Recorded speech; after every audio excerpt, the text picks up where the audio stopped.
devant une bonne foule quand même. Alors, j'ai lieu de croire que non seulement les interventions seront intéressantes, mais qu'il y aura par la suite d'amples discussions qui suivront. Alors, ce que je vous propose, vous avez tous lu l'affiche, vous voyez un peu les questions qui vont être abordées. On ne s'est pas concerté auparavant. J'ignore absolument ce que mes collègues diront. Et je vais m'empresser de vous présenter donc les intervenants de cette table ronde. Et je vais y aller sans note, parce que disons que je me retrouve de manière un petit peu improvisée dans le rôle de président. Alors, je vais y aller d'abord par notre ami ici, à ma gauche, Paul-Émile Auger, qui est étudiant à la maîtrise en sciences politiques et qui, vous le savez, a joué un rôle quand même assez important au printemps dernier à l'intérieur du mouvement étudiant. Donc, Paul-Émile sera le premier à prendre la parole ce matin. On ira par la suite et chacun aura, disons, 10-12 minutes. Hein. Il faudra que ce soit un concentré qui, bien sûr, appellera par la suite débat. On ira par la suite avec M. Michel Pépin, qui est courriériste parlementaire, Radio-Canada, donc ici, à Québec, et qui, si vous écoutez la radio, notamment en fin d'après-midi, vous avez la chance de l'entendre dans des analyses très brillantes, assez régulièrement.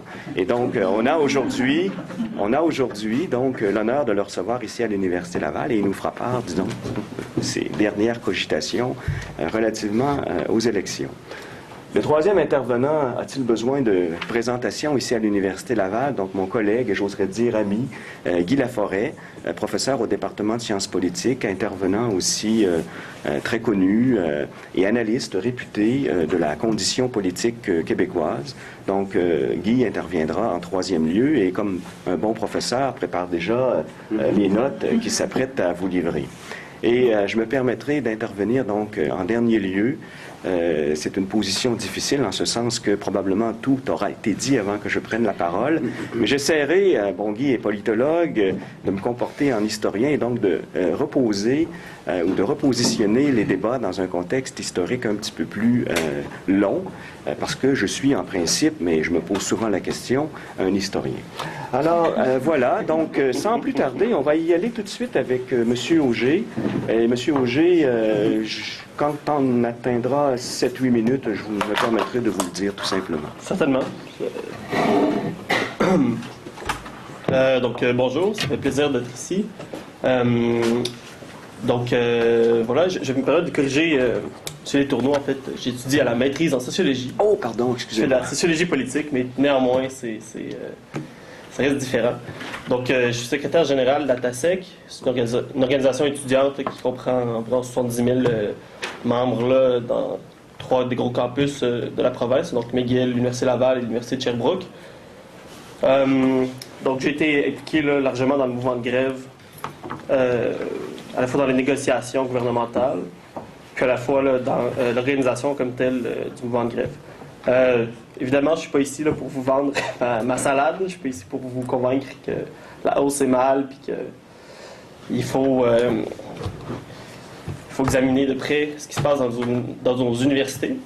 Mais voilà, je trouve que le sujet des élections, c'est un sujet très, très important.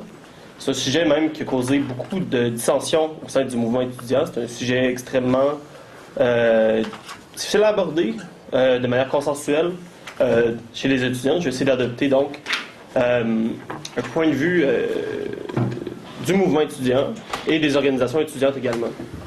Donc, je vais essayer d'apporter justement certaines clarifications, certaines interprétations des élections par les étudiants. Puis, évidemment, tout ça, ça va être limité par le fait que nous sommes encore dans le contre-coup des élections. Pour moi, ce n'est pas fini. Là. Donc, c'est un processus toujours à suivre. Il y aura d'autres élections, j'en suis sûr, prochainement.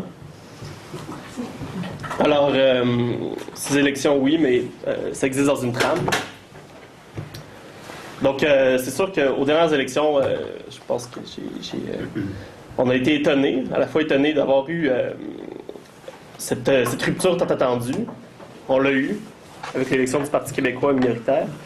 À la fois, on a été étonné par la présence en force du Parti libéral du Québec. Donc ça, c'est des Veuillez m'excuser. Donc, détail. Donc voilà. Donc tout ça, puis la présence de la CAQ qui a réussi à garnir là, son portefeuille de député, là, qui était apparemment un peu reluisant. Tout ça, ça amène des questions. Puis, évidemment, puisque les élections sont, je le crois, directement tributaires là, des événements de ce printemps, ça pose la question, justement, des étudiants dans les élections, notamment tous les appels qui ont été faits là, relativement au vote des jeunes, relativement au vote des étudiants. Ça, c'est extrêmement important. Donc, qu'est-ce que ça veut dire, cette élection? Ben, pour moi, en tant que représentant étudiant, ça veut dire deux choses. Ça veut dire à la fois une rupture. C'est pas une rupture claire. Ça veut dire une rupture avec 9 ans de gouvernement libéral. Ça veut dire une rupture avec des idées, une forme de représentation des idées également, puis une manière de faire la politique, je l'espère. Ce que ça représente, je ne sais pas que c'est le cas tout à fait. En fait, c'est pour ça qu'on va guetter là, de très près la situation politique jusqu'à ce que justement il y ait d'autres transformations. À la fois, c'est vraiment un espoir parce que le mouvement étudiant a posé, oui, des revendications, mais il contient un esprit beaucoup plus large qui va au-delà des revendications très formelles comme pas de hausse ou une meilleure gestion des universités. Puis notre espoir, c'est vraiment justement d'élargir les perspectives en matière d'éducation, en matière d'université, également en matière de démocratie. Il ne faut pas oublier justement là, tout l'aspect de réinventer un peu la politisation, le mode d'engagement des citoyens. À la fois, la grève étudiante a été un moyen de s'impliquer entre les élections, de contester des décisions, dans la tradition des grands mouvements sociaux du Québec. Mais en même temps, il y a clairement une dimension nouvelle, à la fois par la taille, jamais vue, là, des manifestations, de la mobilisation, mais à la fois toutes les notions qualitatives qui ont été présentées là, par les assemblées générales qui se tenaient à chaque semaine, qui avaient un impact direct sur les actions, sur les négociations même, sur la vie politique collective. Donc le mouvement s'est constitué en tant qu'acteur, puis en tant qu'acteur conscient de lui-même, qui a réussi à justement concilier différentes tendances par le fait même, puis qui a réussi à amener des revendications claires, puis avoir une cohérence d'ensemble face au gouvernement. Pour nous, s'engager dans les élections, c'était une question complexe parce que, bien entendu, au printemps, nous voulions un règlement avec le gouvernement, on voulait négocier avec le gouvernement directement. Puis les élections, c'était une chose un peu étrangère. Dans le mouvement étudiant, il y a toujours la tradition d'être méfiant face aux partis politiques parce qu'ils semblent incarner vraiment une logique qui est autre, une logique qui défend des intérêts, propres. Puis, ça nous semble des structures finalement peu démocratiques de l'intérieur. On veut éviter des conflits d'intérêts, on veut éviter de se lier trop à un parti politique qui se retournerait contre nous une fois une alliance conclue. Puis, ça explique certainement l'ambivalence devant les élections, notre ambivalence. Alors, cette implication a tout de même eu lieu, mais justement, il ne faut pas s'étonner, je pense, si à la fois devant la candidature de M. Léo Bureau-Blouin, il y a eu beaucoup d'hésitation dans le mouvement. À la fois, il y a eu beaucoup d'hésitation face au Parti québécois. Bien sûr, on présente maintenant l'élection du Parti québécois comme une victoire pour les revendications, une victoire même pour le Québec, puisque ça répond pour nous vraiment à un changement de période. Puis pour beaucoup d'organisations citoyennes, d'associations, pour la société civile, je pense que justement ça correspond réellement à une rupture. Mais voilà. D'abord, je vous présente mes excuses d'être arrivé après les panélistes, ce qui est vraiment très, très insultant pour eux. Je voulais rebondir sur ce que vous avez dit. Monsieur Auger était un ancien élève de Guy Laforêt ici en sciences politiques. Il a fait donc ses études, il a eu son baccalauréat en sciences politiques, mais il n'a pas fait qu'être étudiant. Il a été aussi très impliqué. On l'a vu beaucoup lors du conflit étudiant, puisqu'il a sauté à pieds joints en avril dernier, le moment où il a été élu secrétaire général de la TASEC. Et j'ai trouvé très intéressant votre présentation parce que vous avez, au fond, par rapport à votre analyse des élections, c'est un petit peu aussi ce qui vous anime dans votre implication étudiante, c'est-à-dire que vous êtes quelqu'un vraiment dans la conciliation, vous appréciez beaucoup le fait d'utiliser les outils étudiants, l'implication dans les associations étudiantes. Vous avez été en sciences sociales, puisque vous avez présidé pendant 2 ans l'association des étudiants en sciences sociales, dans le fait de participer à la vie démocratique de l'institution. Ça s'est d'abord exprimé ici à l'Université Laval, puisque vous avez été le plus jeune membre du comité universitaire, ce qui est quand même pas rien, puisque c'est quand même la grande instance ici de l'Université Laval aux côtés du conseil, avec le conseil d'administration. Et chaque fois, c'est dans un but justement d'essayer de faire avancer le dialogue entre les partenaires au-delà de la confrontation. Et c'est un peu aussi le rôle que vous aviez avec la bande des 3 ou la bande des 4, je ne sais pas si on peut vous appeler le 4e mousquetaire, aux côtés de la classe, de la FEC et de la FEC, qui était peut-être davantage souvent dans la confrontation. Vous aviez toujours quand même un point de vue de conciliation, bien que ça n'a pas toujours été facile avec le gouvernement libéral, je pense, d'avoir cette attitude-là. On va passer peut-être avec M. Letourneau en utilisant... Non, on va y aller avec M. Pépin. On va y aller avec M. Pépin et M. Michel Pépin, donc journaliste sur la colline parlementaire, correspondant parlementaire, puisque c'est le titre, je pense, qu'utilise Radio-Canada où vous œuvrez depuis 1988 à différents titres, dans différentes émissions. On vous a entendu beaucoup à des hôtels, à la revue de presse à Ottawa. Vous étiez en poste à Montréal, à Ottawa.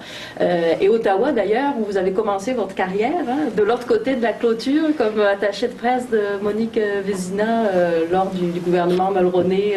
J'avais été journaliste auparavant. Et vous aviez été en plus journaliste, donc vous avez sauté plusieurs fois la clôture dans tous les sens, finalement. Une fois dans un sens une fois dans l'autre. Et je suis revenu. Mais j'imagine que une erreur de jeunesse à 25 ans, ça va pardonner. C'est beaucoup d'hésitation.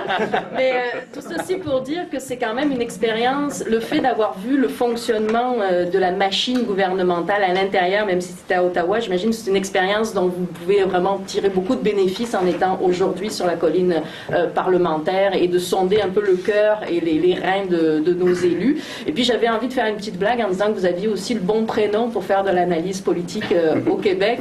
Il suffit de penser à Michel Auger, Michel David au Devoir, Michel Deshôtels à la Tribune. Donc vous êtes entouré de Michel. Je ne sais pas si ça vous caractérise dans un détail biographique. Donc on va vous écouter sur votre analyse, de votre étonnement ou de votre non-étonnement face à ce résultat. D'accord. 2-3 petites choses sur ce que vous avez dit. C'est sûr que comme journaliste, parce que j'étais journaliste avant d'avoir été attaché politique pendant 2 années, avec un gouvernement conservateur à Ottawa, et c'est sûr que mon cœur battait très fort parce que j'étais entre autres conseiller en politique une partie de mon mandat, et ça veut dire l'examen des documents du cabinet et des différents comités du cabinet du Conseil des ministres. Alors ça, c'était quand l'homme arrivait avec sa valise, avec une menotte attachée à sa valise pour sortir les documents du cabinet. Moi, là, c'est sûr que le pouls s'accélérait, ça c'est certain. C'était extrêmement intéressant. Et également, je voulais dire, oui, Michel, dans les années 60, un mâle sur 5, donc, ou un garçon sur 5 a été nommé Michel, prénommé Michel. Alors, ça s'explique un peu. Revenons à cette élection. Alors, qu'est-ce qui est étonnant? D'abord, je me suis appuyé sur la question qui a été formulée.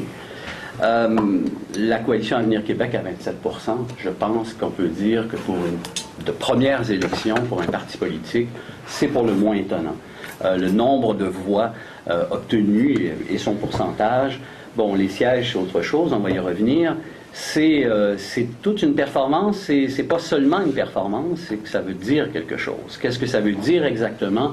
Je ne crois pas que j'ai toutes les réponses, loin de là, je pense que j'en ai très très peu. C'est sûr qu'on a parlé de désir de changement. Il y a certainement quelque chose qui est lié à ça. Qu'est-ce qui a étonné également? Le Parti libéral qui, malgré tout, a fait élire 50 députés, après 9 ans, 9 ans de pouvoir, après un dernier mandat où on a parlé de collusion, de corruption abondamment, énormément, pas toujours lié au gouvernement provincial, il faut le dire, mais également lié au gouvernement provincial ou à des responsabilités du gouvernement provincial, notamment dans les municipalités, parce que, veut pas, ce sont des créatures du gouvernement provincial. Le système électoral, ça aussi quand même, c'est un peu étonnant ce qu'on a vu. Le système électoral ici a défavorisé la coalition Avenir Québec. Là, pas besoin de faire de grosses mathématiques à cet égard-là. Mais on peut approfondir certainement la question. Ce que je ne ferai pas, j'ai l'impression que Guy a l'air à vouloir rôder dans ces eaux-là. Tout de même, le Parti libéral a eu plus de sièges aussi en fonction du système électoral que le Parti libéral et le Parti québécois. Dans le cas du Parti libéral, de façon relativement récente, c'est un peu plus étonnant que le système électoral l'ait favorisé. Alors, ce qui est étonnant, c'est que l'alternance a fonctionné. Ça, c'est pas étonnant. Mais qu'elle ait fonctionné seulement en se retrouvant avec un gouvernement minoritaire. Donc, ce qui n'est pas étonnant, c'est que l'opposition officielle ait remplacé un gouvernement qui est au pouvoir depuis 9 ans.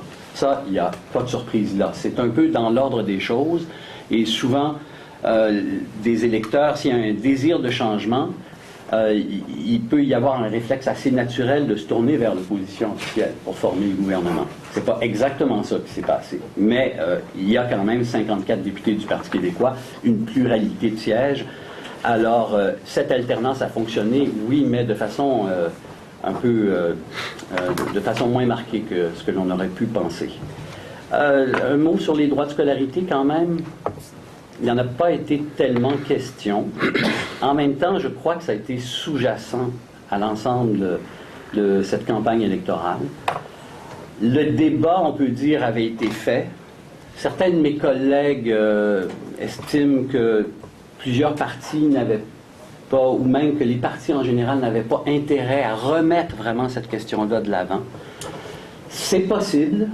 J'en suis pas convaincu dans le cas du Parti libéral, qui pourtant, dès le début, Jean Charest, lorsqu'il a déclenché les élections, et il nous avait comme un peu prévenu là aussi au printemps que c'est un sujet qui l'intéressait, et il l'a mis de l'avant dès le début, mais finalement, le Parti libéral, pour des raisons qui leur appartiennent, n'a pas tant joué sur cette question-là malgré tout. Probablement que leur sondage quotidien, parce que c'est avec ça qu'ils travaillent généralement en cours de campagne électorale, leur disait certaines choses qu'on ne sait pas et que les sondages publics qu'on a eus ne nous permettent pas vraiment de savoir exactement ce qu'il en est, ou en tout cas pas de façon aussi fine que le Parti libéral pouvait l'avoir. Bref, il n'y en a pas été tant question que ça, mais c'était présent. Et je vous ai dit que dans les choses pas étonnantes, on a eu droit au principe de l'alternance là, qui s'est appliqué, mais bon, dans une certaine mesure.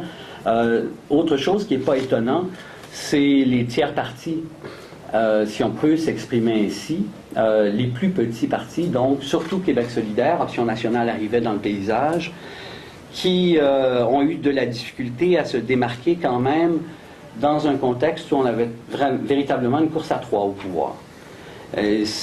Pour plusieurs raisons, ça laisse peu d'espace, peu d'oxygène médiatique à ces partis-là, d'une part, aux plus petits, et d'autre part, une course à trois peut mobiliser les électeurs et les intéresser particulièrement et attirer leur attention vers les trois partis qui sont dans cette course vers le pouvoir. Alors, Québec solidaire a progressé, oui, un député supplémentaire, on est passé de un peu moins de 4% des voix à 6% des voix, c'est appréciable, mais ça demeure, on part de loin et la progression est quand même relativement lente. C'est une lente expansion du côté de Québec solidaire qui est prêt tout de même, qui travaille sur le long terme. Et on va y venir au long terme. Et c'est ça qui est, moi, que je trouve assez intéressant, si je peux lancer quelques perspectives, simplement comme ça. on n'a pas beaucoup parlé de ma formation, mais je n'ai pas de formation académique pour ma part. Alors, et c'est pas un exemple. Là. Je suis un dinosaure en la matière. Là. Pas du tout un exemple. Dans le temps, les journalistes pouvaient apprendre sur le tas. Ça m'est arrivé. Je suis un des derniers de l'espèce.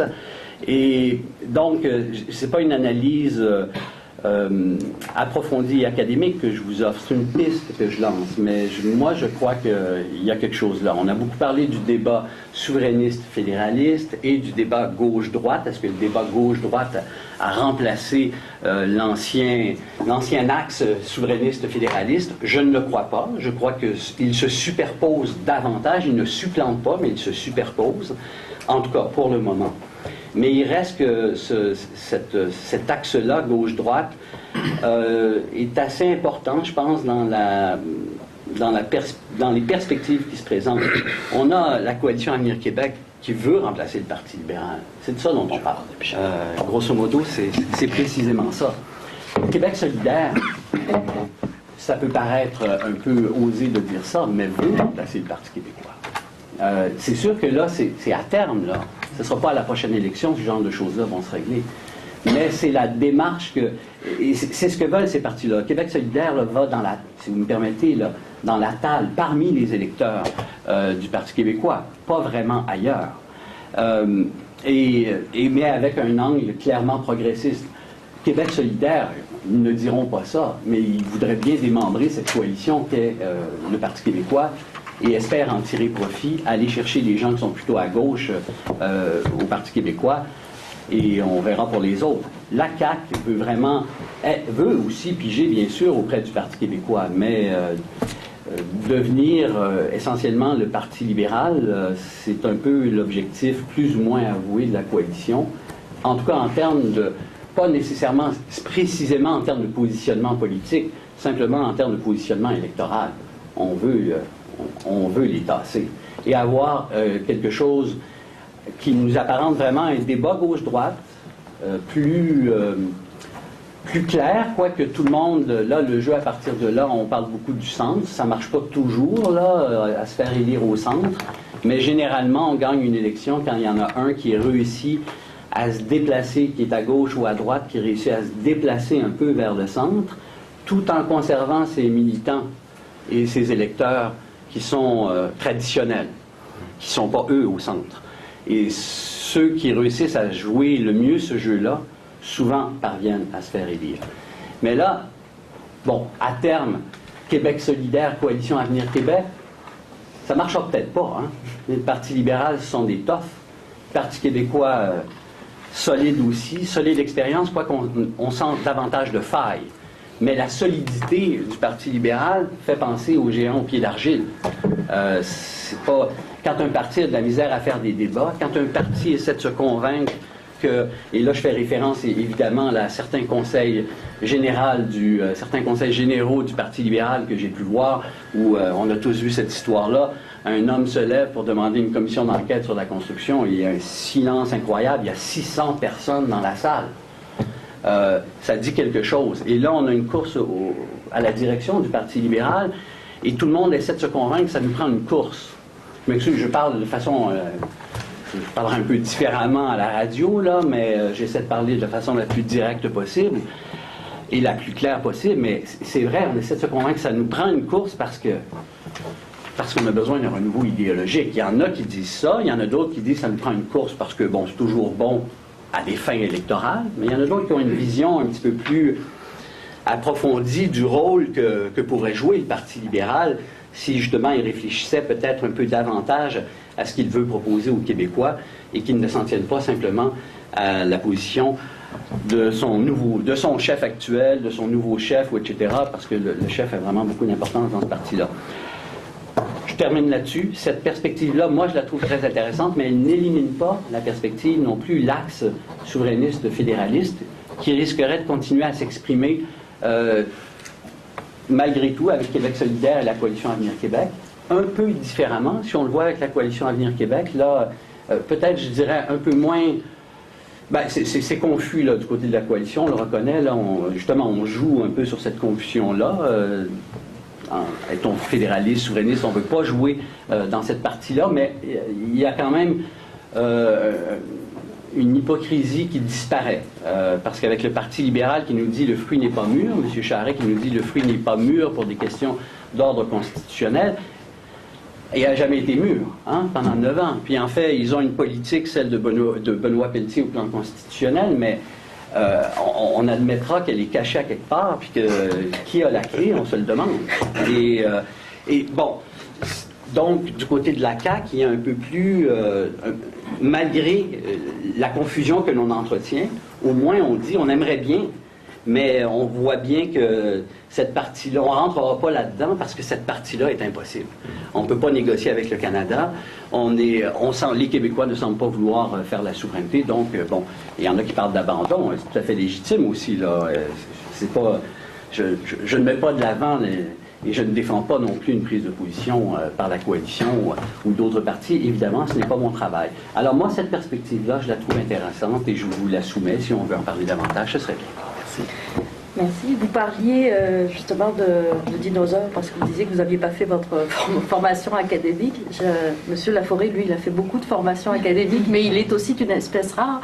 Il est de l'espèce de ces politologues qui sont capables de jongler entre différentes écoles de pensée, entre différentes époques, de pouvoir finalement voir le désir de société distincte du Québec à la lumière d'événements qui se sont passés peut-être au moment de la défaite des Patriotes. Donc de faire des liens avec ce qui s'est passé à la Confédération, même ce qui s'est fait avant, alors que les jeunes politologues, j'avais envie de dire, sans vouloir vous offenser, sont peut-être plus déjà dans l'étude de choses beaucoup plus pointues à des époques peut-être beaucoup plus précises. J'ai envie de vous dire aussi que vous êtes une espèce rare parce que vous parlez de fédéralisme et que depuis ces dernières années, on en a moins entendu parler de façon publique, de façon dans les médias. On a l'impression que depuis la loi sur la clarté et tout ce brouhaha autour de faut-il avoir 50 plus 1, 50 plus 0,5 ou 50 et des cheveux coupés en 6, c'était des discussions qui ont moins animé les médias et j'ai envie de dire un peu la société en général, mais des questions qui se reviennent toujours un peu nous hanter, un peu comme disait Michel Pepin, qui rentre toujours dans le débat parce que l'axe souverainiste, fédéraliste reste un axe extrêmement important au Québec. Et ce que je trouve intéressant aussi, c'est que vous êtes allé chercher, vous avez étudié d'autres modèles de fédéralisme et de fédéralisme qui coincent, si je puis dire, avec l'Écosse, avec la Catalogne, par exemple, où vous avez fait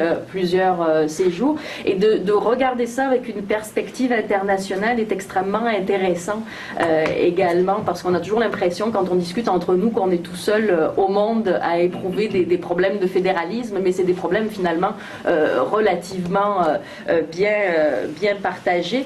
On ne peut pas passer sous silence aussi votre expérience à l'Action démocratique du Québec, votre engagement comme président du feu ADQ, j'ai envie de dire, mais dont quand on regarde le vote du 4 septembre, on s'aperçoit que, curieusement, les circonscriptions électorales qui avaient voté ADQ à son époque de gloire ont voté CAQ aujourd'hui, donc il y a quand même une certaine adéquation entre les deux. Donc votre expérience à la tête de cette présidente, votre expérience aussi comme candidat de circonscription à Louis Hébert va être extrêmement intéressante pour vous entendre sur le résultat de ces élections. Et puis vous êtes l'auteur de plein d'ouvrages extrêmement savants ou au contraire peut-être plus grand public, parce que vous en avez écrit aussi de deux types, donc je vous cède la parole.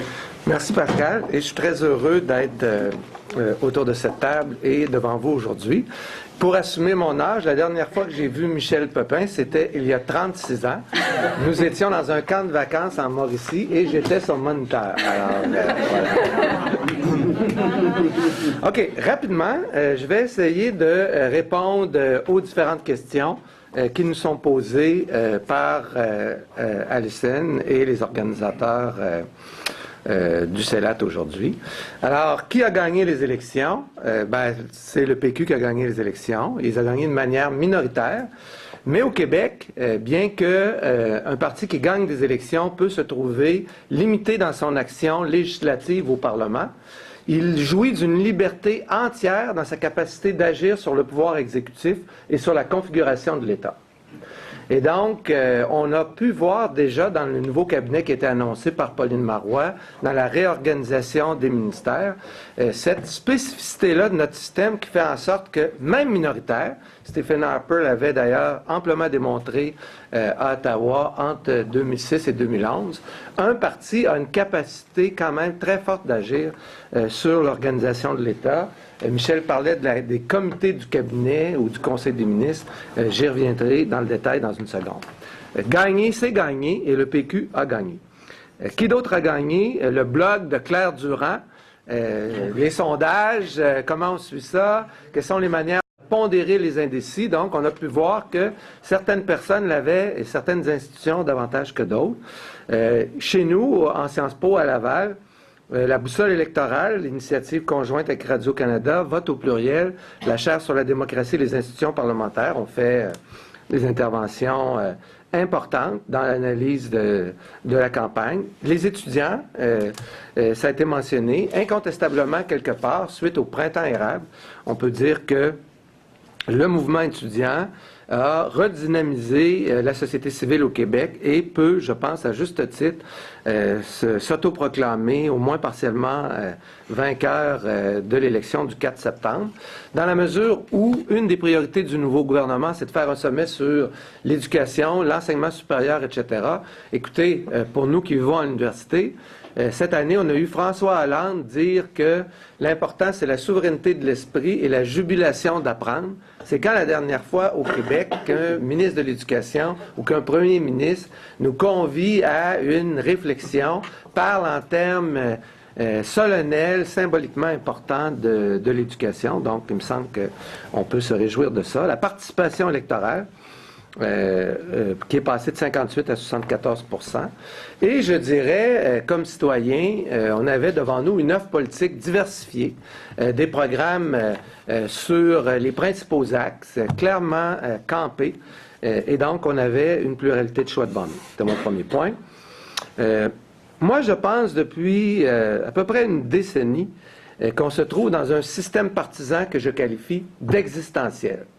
C'est comme une avenue à deux places, mais il y a trois véhicules qui se présentent, plus que trois bien sûr, là, mais je me cantonne pour l'instant sur les trois principaux que vous voyez illustrés au tableau quand on compare les élections de 2007 et de 2012. Il est juste de dire que le mouvement étudiant a gagné, a redynamisé la société civile, mais il est juste de dire aussi que les résultats de 2007 et 2012 sont extrêmement comparables. Et quand on les met ensemble, et quand on les installe sur l'horizon des résultats électoraux de la dernière décennie, on voit que ces trois partis-là sont engagés dans une lutte féroce, une lutte véritablement à mort. C'est la raison pour laquelle j'appelle ça un système partisan existentiel, où chacun sait que, moyennant deux erreurs majeures, etc., c'est pas juste une carrière politique, c'est la vie même de l'institution partisane.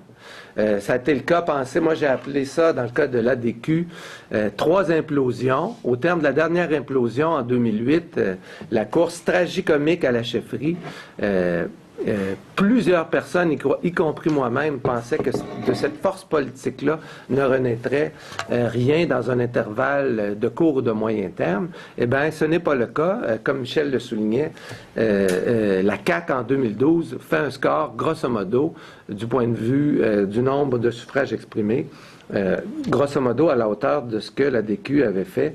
Et en gros, les autres partis aussi, on est à 100 000, 200 000 votes près. Dans cette lutte-là, terrible, chacun a ses avantages. J'accélère un peu le rythme. Ne négligeons pas le fait que, au Canada, dans le financement des partis politiques, sur la scène fédérale, les conservateurs sont les meilleurs en allant chercher 3 fois plus d'argent que n'importe qui, et ils ramassent 50 sous par électeur canadien. Au Québec, le Parti libéral ramasse 1,20 $ par citoyen québécois, Autrement dit, met le Parti conservateur fédéral, qui lui est le champion toute catégorie sur la scène fédérale, dans sa petite poche d'en arrière. Les libéraux sont capables de faire 2 élections au cours des 2 prochaines années sans ramasser un sou. Et avec cet argent-là, ils sont capables de développer, au temps de notre sophistication technologique toute catégorie, les libéraux sont capables de développer des instruments extrêmement sophistiqués, comme les conservateurs, pour identifier les électeurs, les électrices susceptibles de voter pour eux. Ils sont implantés partout et la force de leur machine, je pense, a pu être comprise le soir du 4 septembre.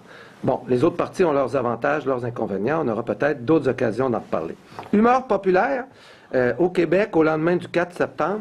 On est devant 4 blocs de citoyens, en simplifiant, 32 31 27 et le bloc des indécis, qui est le grand perdant de la campagne de 2012, puisqu'il est passé de 42 il avait gagné les élections de 2008, et là, il se retrouve à 26 le bloc des indécis, en 2012. Est-ce qu'on a juste remplacé un gouvernement, rapidement? D'abord, ne sous-estimons pas, en démocratie représentative, l'importance de l'alternance, du principe de la régularité de l'alternance. Donc, on vient de vivre une autre alternance dans le contexte des parfums de corruption et de toutes sortes de choses sur lesquelles se sont terminées les années libérales. L'alternance démocratique est un signe de vitalité de la société québécoise. On a une femme premier ministre pour la première fois. On a incontestablement un cabinet qui est très à gauche, au moment où le cabinet fédéral, lui, est très à droite. Donc, il y a vraiment un choc de ce point de vue-là entre peut-être le gouvernement le plus à gauche de l'histoire moderne du Québec et le gouvernement le plus à droite de l'histoire moderne du Canada. On a cependant un gouvernement minoritaire fragile. Il y a toutes sortes de signes depuis une dizaine de jours. J'en donne un technique, institutionnel.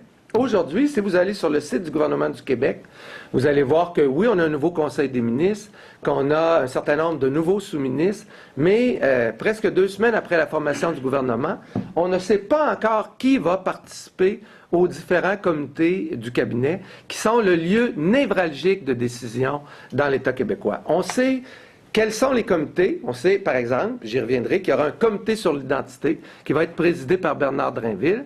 Il y a d'autres comités, mais pour l'instant, encore aujourd'hui, on ne sait pas quels seront les membres parmi les ministres de ces différents comités-là. On sent donc qu'il y a des tiraillements dans l'exécutif sur ces questions-là. Et c'est normal. Est-ce qu'il y a un trait nouveau? Il me reste 2 minutes, peut-être? 2-3 minutes? Okay. Est-ce qu'il y a un trait nouveau? Également, il y a une dizaine d'années, j'avais écrit que ces 3 partis-là qui s'affrontent sur la scène québécoise, toute formule est idéale typique, est exagérée, et je n'ai absolument pas le monopole pour dire si les uns ou les autres ont représenté à chaque moment cette affaire-là. Mais en gros, la formule que j'employais, c'était la suivante. Le Parti libéral du Québec a fait la politique de l'intérêt. La politique de l'intérêt, ça définit le Parti libéral du Québec.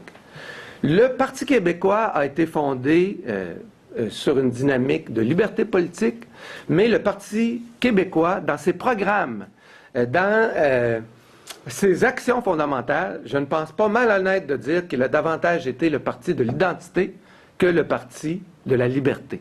Et je pense que dans la mouture actuelle de son programme électoral et de son dernier programme de parti, on voit bien la priorité de la politique de l'identité sur la politique de la liberté. Un parti qui veut les remplacer, alors c'était ma formule, est-ce que les gens se sont comportés de cette manière-là et est-ce que la CAQ va faire la chose suivante? Je ne le sais pas, mais la formule que j'employais, c'était il faut, si on veut, lutter contre le PLQ qui fait la politique de l'intérêt et le PQ qui fait la politique de l'identité, faire la politique de la responsabilité. Alors, c'était mon expression, je l'assume encore, on en est encore là. Et il me semble très clair que, on le voit même dans dans le calibrage des comités du cabinet que l'idée que le gouvernement minoritaire du PQ va vouloir faire la politique de l'identité. Ça me semble fondamental. Est-ce que ça représente une ambivalence que veulent vraiment les Québécois? J'imagine que comme les citoyens de n'importe quelle société dans le monde, ils veulent une société convenable, avec des institutions fiables, mais dans le contexte nord-américain, nous ne changerons pas notre géographie, disait Feu Gérard Bergeron, un des fondateurs du département où je travaille. Et cette géographie-là amène des éléments intemporels dans ce que désirent les Québécois. Cependant, la Terre bouge. Il y a autre chose que nous. Pascal le mentionnait. Et il y a des sociétés comparables où la politique de la liberté va se définir de façon accélérée au cours des 2 prochaines années, et ça peut avoir des conséquences sur nous. 18-21 octobre 2012, le congrès du Parti national écossais va se terminer sur un calendrier référendaire, vraisemblablement pour l'automne 2014, et ces jours-ci à Barcelone, s'accélère un calendrier politique qui va faire en sorte qu'on aura le 25 novembre des élections où une coalition de partis vont souhaiter qu'au cours d'une prochaine législature, le Parlement catalan pose la question du droit à décider des Catalans. Alors, je ne peux pas m'empêcher de penser que ces situations-là, en Écosse et en Catalogne, auront des conséquences sur le climat politique dans lequel se trouvera le gouvernement du Parti québécois au printemps 2014, au moment où pourraient se réunir les conditions qui nous ramèneraient aux urnes. J'arrête là-dessus. Merci beaucoup. Beaucoup d'ouverture en perspective et de sujets intéressants à discuter un petit peu plus tard en table ronde. Monsieur Letourneau, vos oreilles ont dû siffler quand vous avez entendu le mot ambivalence et québécois, puisque c'est le livre que vous avez écrit en 2006 chez Boréal, que veulent les Québécois, et je pense que cette question-là, elle est d'autant plus importante aujourd'hui. Vous avez fait l'hypothèse à ce moment-là que cette ambivalence ne devait pas être vue finalement peut-être comme un défaut, mais au contraire comme la qualité, le talent des Québécois à être passés à travers le rouleau compresseur de l'Empire britannique, puis ensuite de la Confédération, ce qui leur a permis finalement cette ambivalence d'acquérir un statut déjà au sein d'une province, d'avoir un certain degré d'autonomie, ce qui n'aurait peut-être pas réussi autrement. Votre regard d'historien, j'imagine, vous sert beaucoup dans cette analyse-là, puisque vous êtes friand de débat, vous êtes titulaire donc de la chaire de recherche du Canada en histoire et en économie politique du Québec contemporain. Et donc vous avez aussi eu le mérite d'intervenir également beaucoup sur la scène publique. Vous n'êtes pas de ces professeurs ou de ces chercheurs qui restent au sein de leur chapelle et sous l'égide universitaire. Comme Monsieur Laforêt, vous avez énormément contribué à l'évolution de la pensée et l'évolution du sentiment, justement, de ce que veulent les Québécois, ce que se demandent toujours les Canadiens anglais quand il y a une grande élection ou quand il y a une échéance référendaire. Donc, je vous invite à nous faire part de vos réflexions par rapport à ces résultats-là. Merci beaucoup, Pascal. Écoutez, ce sera difficile d'intervenir à la suite d'aussi brillants exposés. Je vais essayer d'être plutôt court que long. Écoutez, je ne suis pas un parieur. Maintenant, si on m'avait demandé de miser sur un parti avant les dernières élections, j'aurais clairement misé sur le Parti québécois. Minoritaire, majoritaire, la question restait ouverte, mais j'ai été on ne peut plus surpris par le score du Parti libéral, 50 comtés. Jamais je n'aurais imaginé une telle réussite pour certains, j'imagine. Est-ce dû, comme Guy le laissait sous-entendre tout à l'heure, à l'importance et à l'efficacité de la machine libérale? Certainement en partie. Mais je me demande, surtout à la lumière de ce que Michel disait tout à l'heure, si ce résultat-là ne traduit pas aussi une certaine humeur populaire. C'est-à-dire que dans le contexte où était le Québec depuis le printemps dernier, on aurait pu vraisemblablement s'attendre à une déconfiture majeure ou magistrale du Parti libéral et à une montée en puissance assez forte de la CAQ ou encore à une victoire du Parti québécois. Ça ne s'est pas dérouler comme ça. J'ai l'impression qu'il y a des choses extrêmement importantes qui se passent au Québec. On a souvent tendance à mettre l'emphase sur les changements, mais il y a certaines, une certaine culture politique qui continue de s'exprimer. Et là, je vais un peu partir de ce que Michel disait tout à l'heure. Vers quoi évolue la société québécoise à l'heure actuelle? Moi, en principe, je suis un historien, je ne suis pas un futurologue, je ne me lancerai pas dans des exercices de prospective ou de pronostic, mais on pourrait être au cœur d'une transformation, d'une conjoncture de transformation qui est assez intéressante.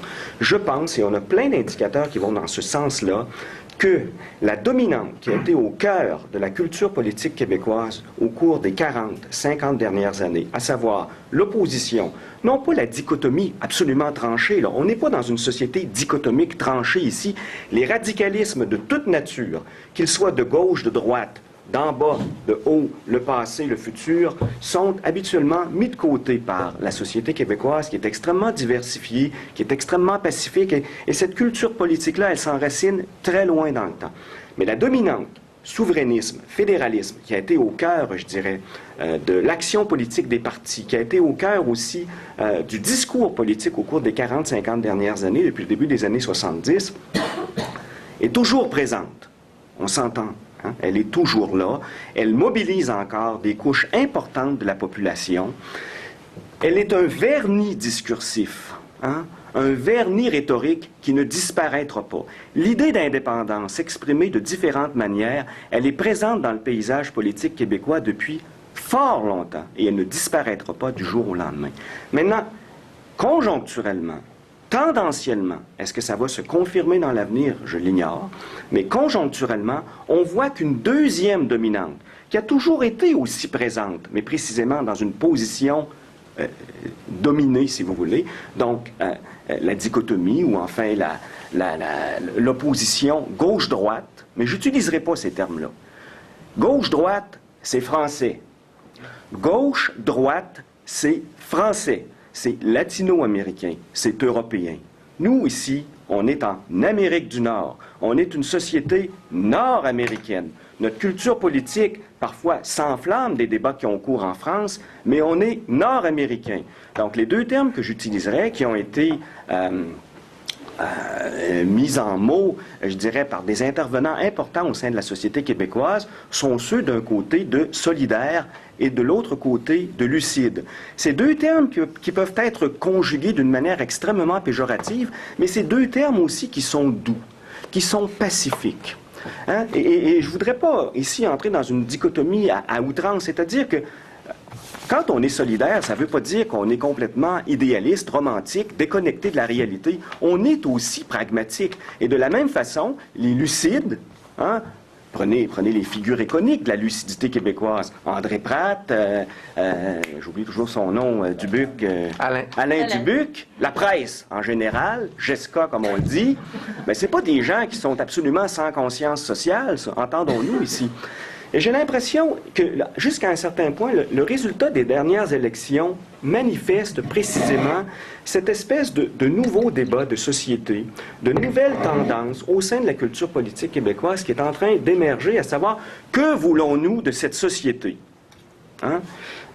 Il semblerait que la thèse fédéraliste d'un côté, que la thèse souverainiste de l'autre, ne soit pas, pour la population à l'heure actuelle, les réponses les plus convaincantes que l'on peut apporter à la condition québécoise. Par contre, et là je me rapproche encore de Michel, il l'a pas dit ce mot-là, mais l'idée d'affirmationnisme, hein, l'idée d'affirmationnisme, ah non, vont dire certains, on ne retournera pas encore dans ça, mais tant la DQ que la CAQ maintenant, des fois en le disant du bout des lèvres, parce que le terme n'est pas très apprécié de certains rhétoriqueurs au sein de la société, mais est en train de s'imposer l'idée d'affirmationnisme, l'idée de société distincte. On est une société distincte. C'est pas moi qui parle, je fais parler les autres. Hein? Faites la différence quand même. On est une société distincte. Comment tout ça peut-il s'exprimer, s'exposer politiquement? On est une société qui est en demande d'affirmation. Hein? La demande d'affirmation, c'est pas l'indépendance. L'indépendance, dans l'imaginaire collectif des Québécois, c'est cette idée, hein, de se séparer, qui peut être aussi considérée comme l'idée d'exil. Hein, il y a une belle expression québécoise ici, là, se retrouver tout seul avec sa gang, se retrouver tout seul chez soi, dans ses terres. C'est pas ça que les Québécois veulent. Ils veulent collaborer, en fait, ils veulent être ensemble séparément. J'ai l'impression qu'encore une fois, c'est pas une phrase miraculeuse qui a été avancée par M. Legault ou par qui que ce soit, mais que, au sein de la CAQ, vous aviez un peu ça. Pour aller encore dans le sens de M. Pépin, je lui emprunte beaucoup, il disait vers la fin de son propos, et ça, je suis tout à fait en accord avec ça, le parti qui, partant de son lieu politique précis, réussit le plus possible à se rapprocher d'une espèce de position centriste et habituellement celui qui gagne les élections. Et j'ai l'impression que la course actuelle à l'intérieur du Parti québécois va ramener l'idée, non pas de du Parti libéral, pardon, ne ramènera pas bien sûr l'idée de souverainisme, mais l'idée d'affirmationnisme. Il va y avoir, là, entre la CAQ d'un côté et le Parti libéral, une lutte féroce pour s'approprier cette espèce de position. Là, vous allez me dire ambiguë, ambivalente, dissonante. Hein? C'est toujours l'idée d'être ensemble séparément qui s'exprime dans une rhétorique politique, dans une action politique et dans un programme politique. Donc, lucide d'un côté, solidaire. Vous avez parmi les solidaires des gens qui sont un petit peu plus romantiques que pragmatiques. C'est là qu'on trouve, par exemple, Québec solidaire. C'est là qu'on trouve d'autres partis là, qui, sur comment dire, dans le paysage politique, sont encore plus marginaux.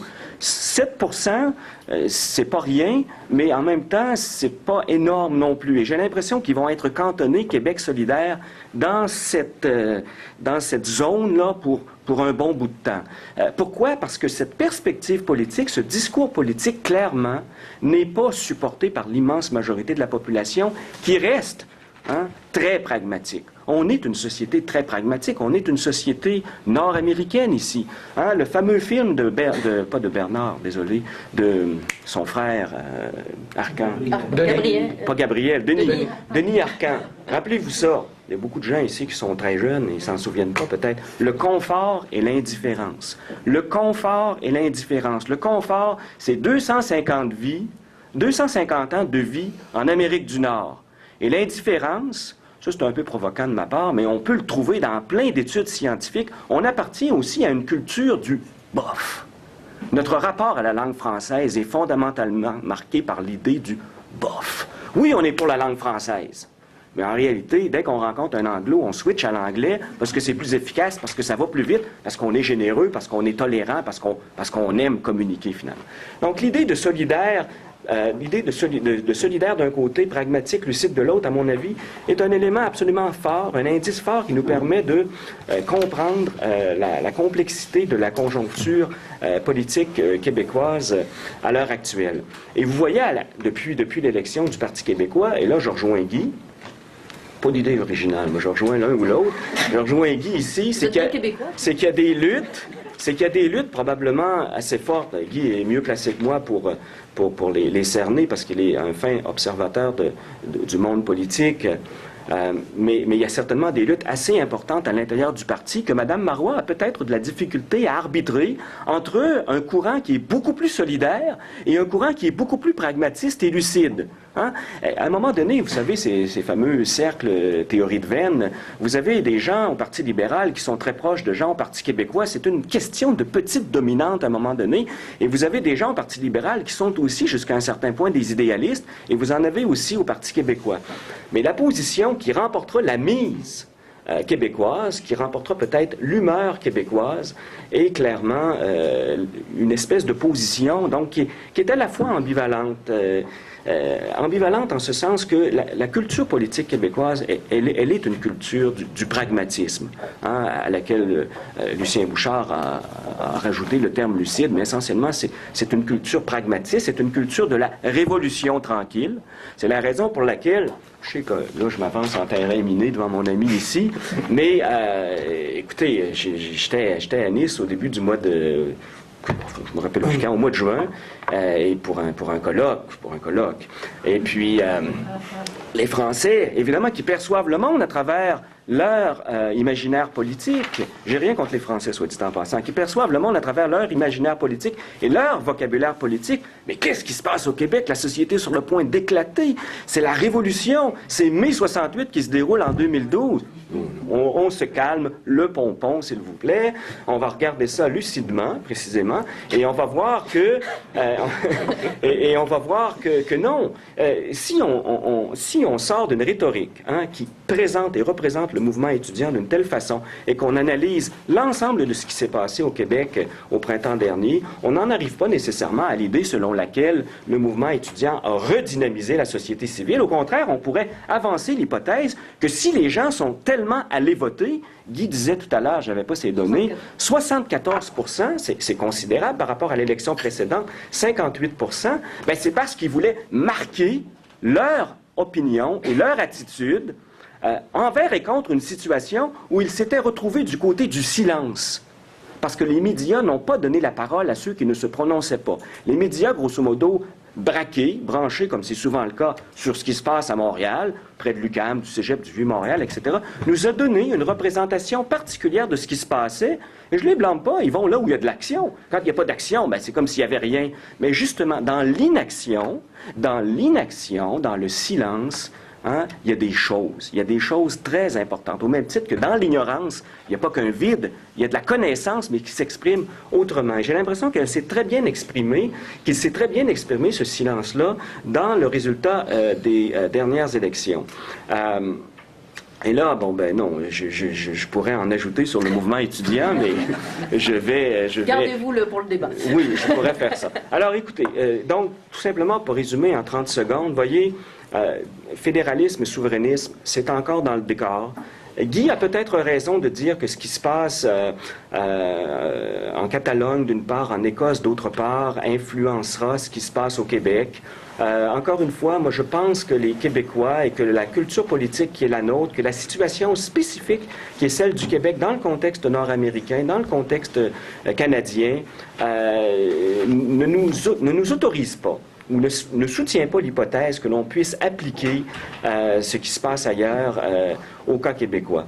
Et j'ai l'impression, et les derniers débats, ne serait-ce que sur la taxation des riches et des nantis, et tout ce qui en a suivi, les frais de scolarité à zéro, la taxe sur la santé, etc., expriment précisément ce qu'on voit, ce qu'on lit dans la presse, exprime précisément maintenant cette espèce de débat qui deviendra central, ce qui ne veut pas dire que tous les autres débats vont être expurgés du paysage politique québécois, mais deviendra central entre ceux qui envisagent le Québec comme étant une société qui doit continuer sur son élan, celui de la révolution tranquille, mais dans un sens assez pragmatique, être en lien avec une continuité, s'ouvrir à autre chose, mais en maintenant ce lien très fort, et ceux qui, au contraire, pensent que la société québécoise devrait opter pour une tangente,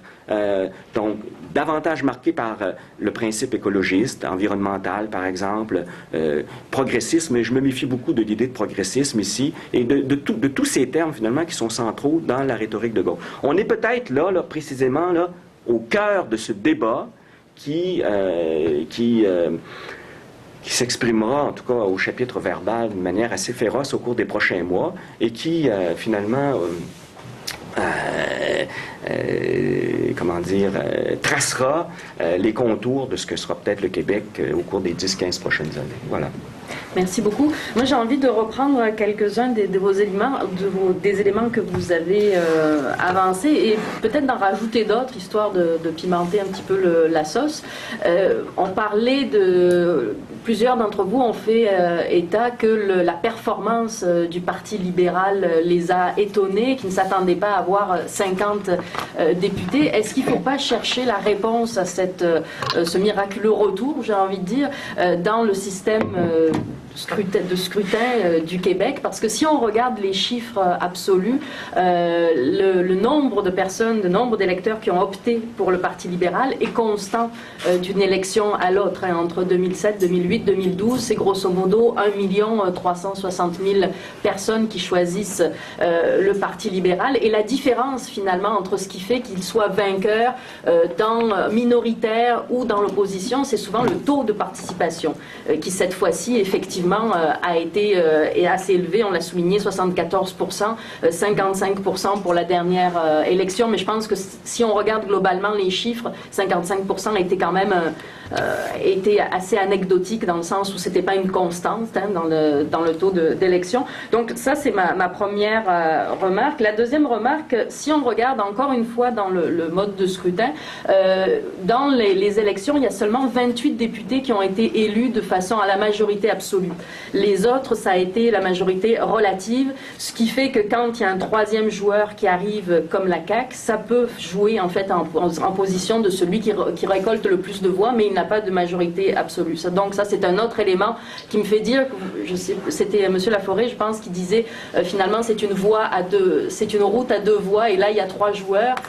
Donc c'est un peu ça l'image qu'on a. Hein. On a l'impression qu'on est sur une route à deux voies, qu'il y en a un troisième qui essaye des fois de doubler et qui arrive. Donc est-ce que ça veut dire que finalement à terme il ne peut y avoir que deux joueurs au Québec dans ce type d'élection qu'on a, l'élection uninominale à un tour.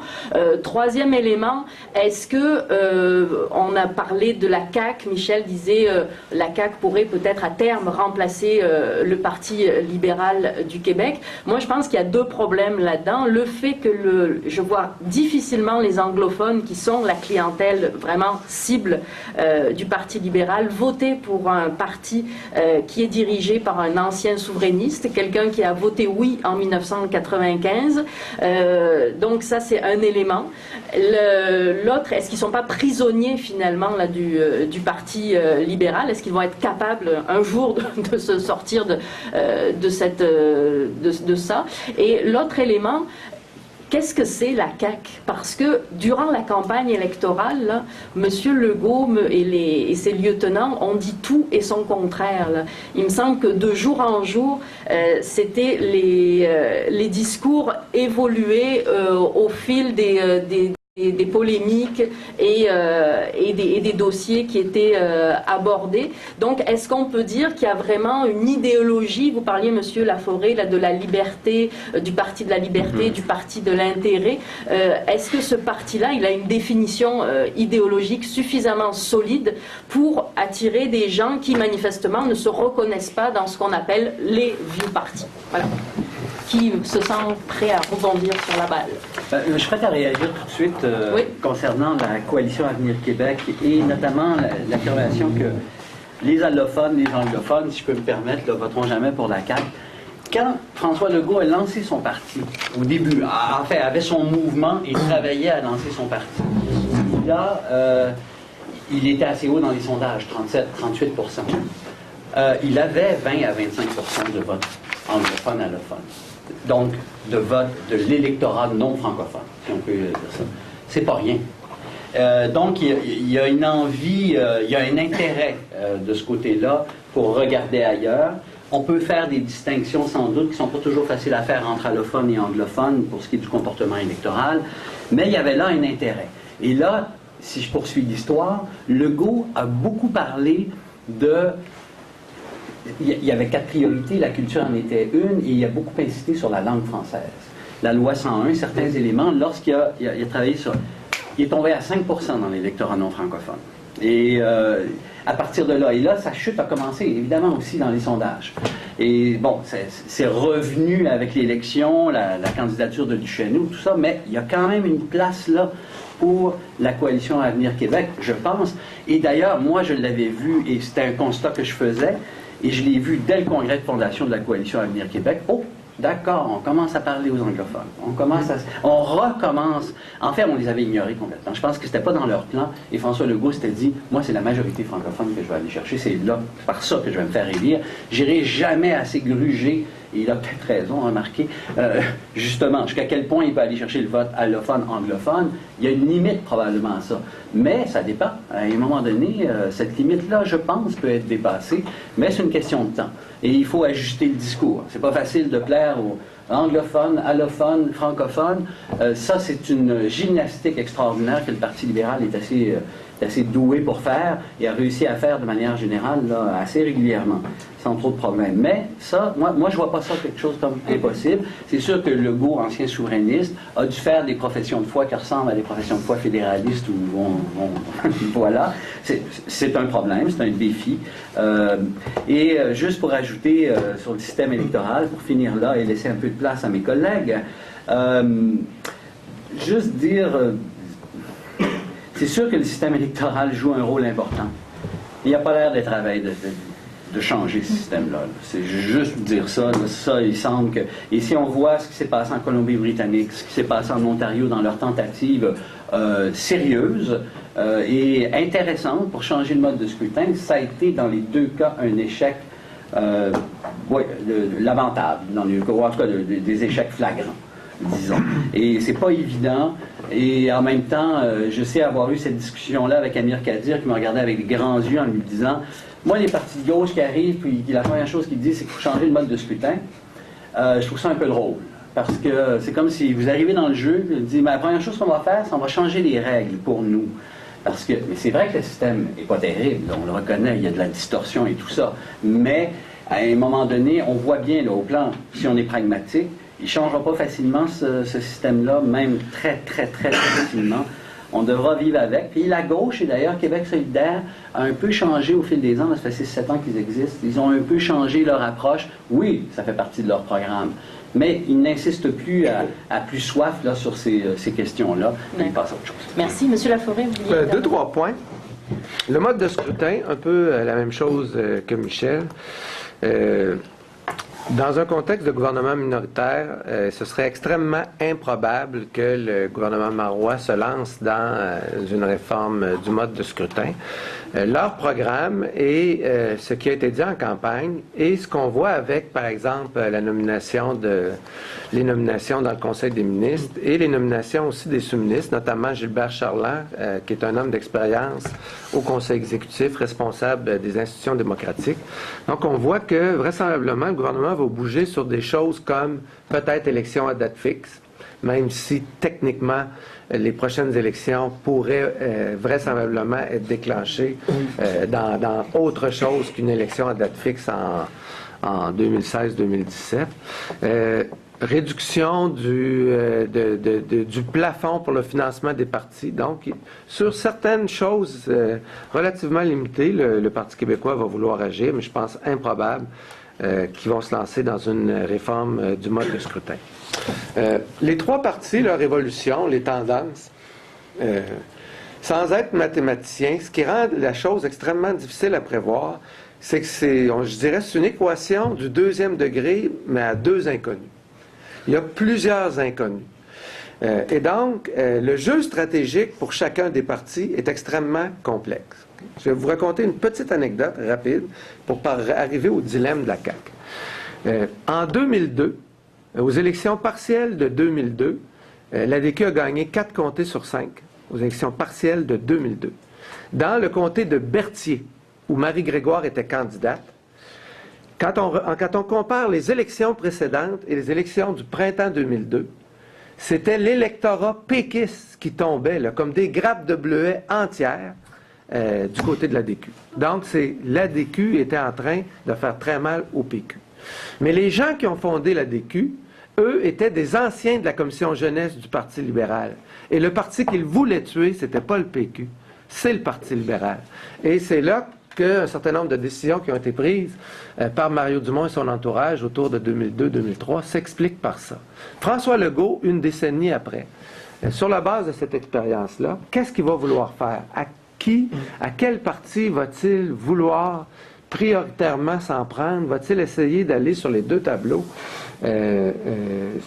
Ses décisions, donc c'est un des terrains au cours des prochains mois où lui et son entourage auront des décisions clés à prendre et ils les prennent dans un contexte où les autres sont en train d'être confrontés eux aussi à des choix stratégiques semblables. J'avais une dernière chose que je voulais dire à ce moment-ci. Le Parti québécois va au pouvoir se lancer sur le terrain identitaire dans des affaires qui vont provoquer des débats de fond. Charte de la laïcité, nouveau projet de loi 101, dans un contexte où, c'est le moins que l'on puisse dire, l'opinion publique canadienne-anglaise face au Québec et face au PQ en particulier, on a pu voir ça pendant la campagne, l'opinion publique, les élites, la presse, etc. Il me semble qu'il y a un durcissement clair. Alors, oui, bien sûr, on vit dans des sociétés de pacifistes, dans des sociétés traversées par des cultures pragmatiques, etc.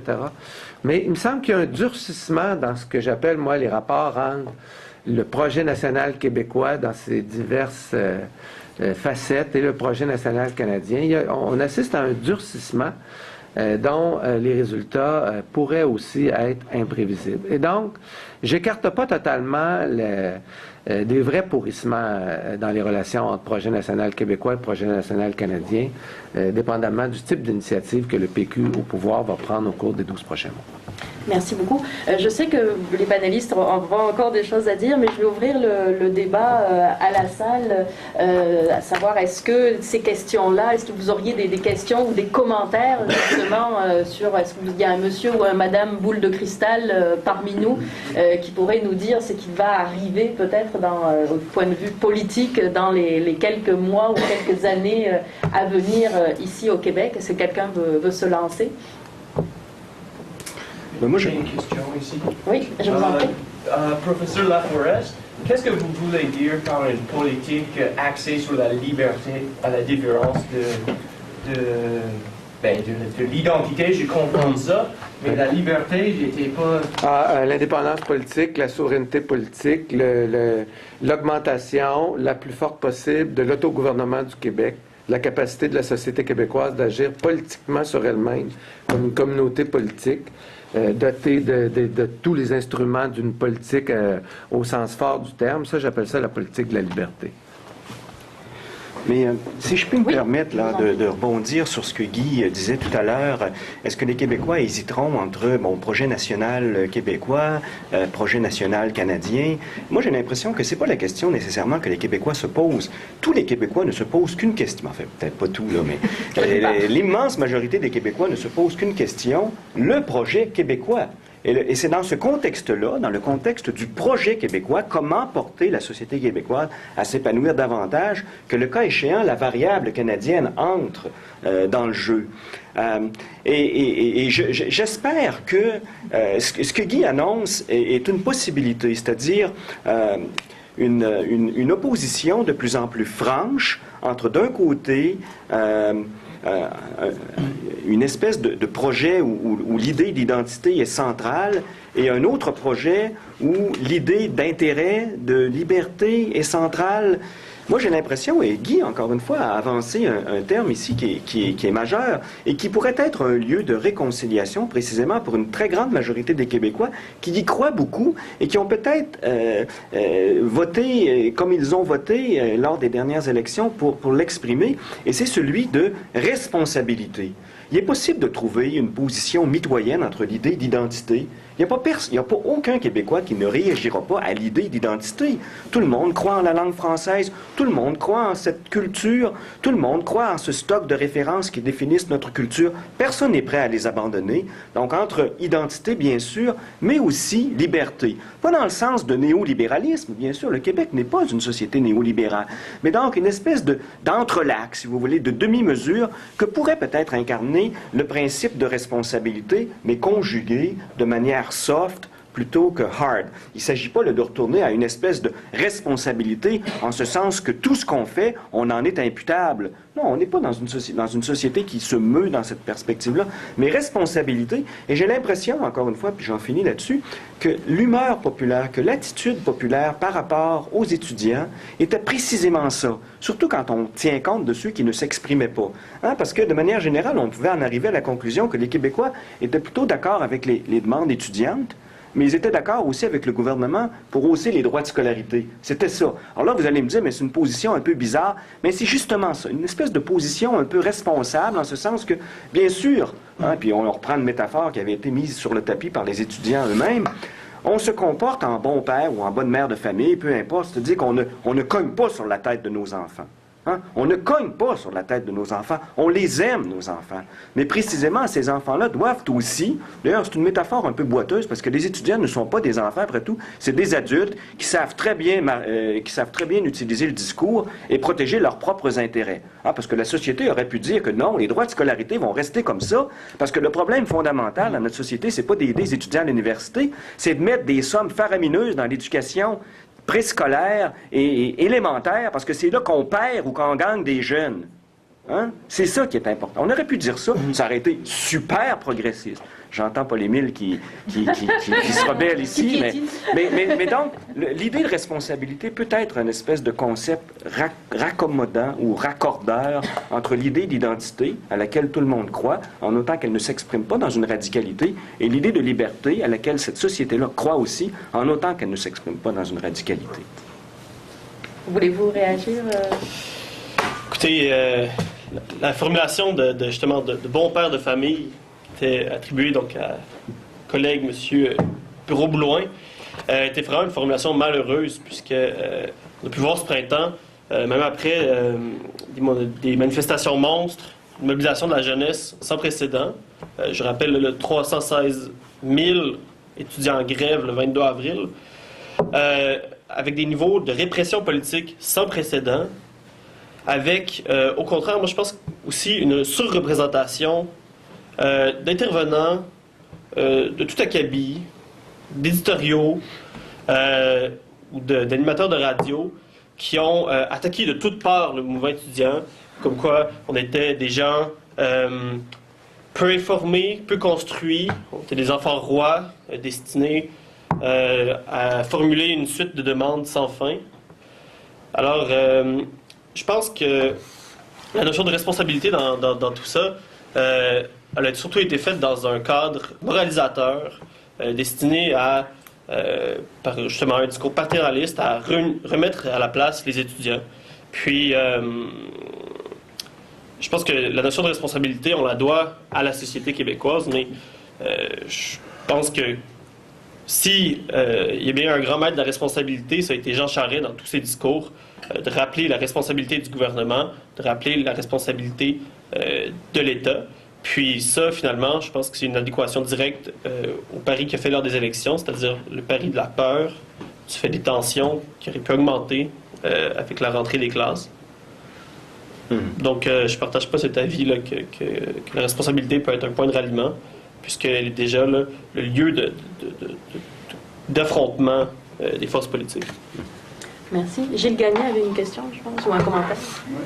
On a entendu toutes sortes de choses intéressantes, mais on ne sait pas trop tout ce que vous voulez dire. Vos analyses sont très centrées sur le Québec. Gilles, pourrais-tu te lever parce qu'on ne te voit pas, puis... Vos analyses sont très centrées sur ce qui s'est passé au Québec. C'est intéressant. Mais il faut situer la chose dans un contexte plus large quand même. Le fait qu'il y avait des centaines de milliers d'étudiants en grève, Jocelyn qui dit « Oh, bien sûr, c'est pas si important ». Moi, je pense que si on parle de cette élection-là, elle s'inscrit direct là-dedans. Première chose, elle s'inscrit direct de ce qui s'est passé depuis 2008 aussi, de ce qui se passe autour de l'Europe, ce qui se passe en Europe, etc. C'est ça le contexte. Et le contexte, là, c'est ce que les étudiants ont dit, ça fait partie du problème. Puis ils ont dit une chose dont on parle à l'université depuis 20 ans, mais maintenant, on va parler dans la société, ça s'appelle le néolibéralisme. Et ça, c'est très important. La représentation politique au Moyen-Âge, c'est la noblesse, le roi, qui représente la loi de la nécessité. La volonté des ancêtres ou de Dieu qui les représente aux yeux du peuple. Hein? Par opposition, Habermas nous dit par opposition au monde moderne où la représentation politique fonctionne dans l'autre sens. Moi, j'ai l'impression qu'on est revenu à un principe de représentation politique dans tout l'Occident capitaliste où effectivement, nous, les représentants politiques, représentent la nécessité, la loi, le réel, qui est à l'extérieur de la société, il est au-dessus de la société. C'est la loi de l'économie, la loi de l'investissement, la loi du marché, la loi de la compétition, la loi de la compétition globale, etc. Et les hommes politiques, les gens politiques sont des très bons représentants de la nécessité, du principe moral qui régit les sociétés. Ils représentent ça aux yeux du peuple. Et il y a partout des mouvements qui se mettent en branle, où les gens cherchent à faire fonctionner la représentation politique dans l'autre sens. On le voit aussi bien quand les Anglais se cherchent des représentants politiques, on le voit quand les étudiants se cherchent des représentants politiques puis qui font valoir le bien commun, etc. Il y a ici un problème qu'on voit partout dans la société capitaliste avancée, c'est quelle est la nature de la représentation politique. Et il y en a un fonctionnement de la représentation politique qui est très clair, ça s'appelle la gouvernance, ça s'appelle la politique. C'est la gouvernance, ça veut dire c'est assujettir le fonctionnement d'une démocratie à des exigences économiques. Ce qu'on appelle la gouvernance, c'est défini comme ça par la Banque mondiale. C'est assujettir le fonctionnement d'une entité politique à des exigences économiques globales. Or, ça s'appelle le néolibéralisme, c'est la gouvernance. Ça veut dire que dans bien des pays, les participations électorales décroissent. Ça veut dire que les gens comprennent que voter pour des hommes politiques qui représentent le réel, qui représentent le capitalisme, qui représentent l'économie, c'est voter pour rien du tout, donc un déclin. Or, moi je pense que ce qui se passe à l'élection qu'on vient de voir, c'est un petit coup de barre de résistance sous ce mouvement-là. Un mouvement vers la gouvernance, vers le déclin de la participation politique, vers une chute dans l'insignifiance du moment politique, on appelle ça le cynisme, etc. Et toutes des choses qu'on analyse depuis 20 ans. Ce recul du politique, de sa signification, de son sérieux, de son aptitude à représenter les peuples, ce recul-là qu'on a commenté dans tant de livres depuis 20 ans, ben, il y a eu un petit coup, une réaction à ça. Puis à l'origine du mouvement étudiant. Voilà ce que je veux dire. Monsieur Laforêt, tu as deux choses. On est tous capables de tenir des beaux discours. Nous, aujourd'hui, ce qu'on a essayé de faire, je pense, c'est de répondre aux questions qui nous ont été posées. Mais bien sûr, on pourrait, exemple, on a déjà eu, toi et moi, ces débats-là, ça se passe dans un contexte à l'université où ça s'affrontent. Alors là, tu me dis, voici à ces acteurs-là du capitalisme financier global, etc. Et si on était à l'intérieur de l'université, on pourrait dire, et oui, et ça s'affronte avec la conception managériale, utilitaire, clientéliste de l'université, que certains peuvent voir comme une succursale de ces intérêts-là. Conception qui est en lutte avec d'autres conceptions de l'université, certaines plus vieilles que d'autres, l'aristotélo-thomiste, la scientifique du 19e siècle, l'humaniste, etc. Alors oui, il y a donc ces conceptions-là, mais en même temps que ces choses-là se font, on ne peut pas imaginer se faire une immense puissance tutélaire qui ferait en sorte que les États, que la démocratie représentative, que les communautés politiques ne seraient devenus que des pantins de la Banque mondiale puis des forces globales. Non, laisse-moi finir. Tu as pris la parole. Depuis 20 ans, depuis 40 ans, depuis que, mettons, toi et moi, on est adultes, il y a eu des affaires qui se sont passées. Il y a eu, entre autres, des espaces de libéralisation, pas au sens néolibéralisme, au sens fort du terme, de millions de citoyens qui jouissent davantage de liberté, peut-être dans des contexte davantage d'inquiétude, d'insécurité. Je pense à l'Europe de l'Est, etc. Et oui, incontestablement, depuis 5-6 ans, dans le contexte de la crise financière de 2007-2008, il y a effectivement une réorganisation d'un certain nombre de forces économiques macro, mais lesquelles ne transforment pas nos vies politiques, en tout cas selon ma modeste opinion, en des affaires à peu près irrelevant, parce que tous les gens qu'on élit, des partis ou des autres, ne deviendraient que des pantins des forces macro-globales. Dans ce sens-là, quoique brillant, il me semble chers collègues, que tes propos étaient quand même un peu exagérés.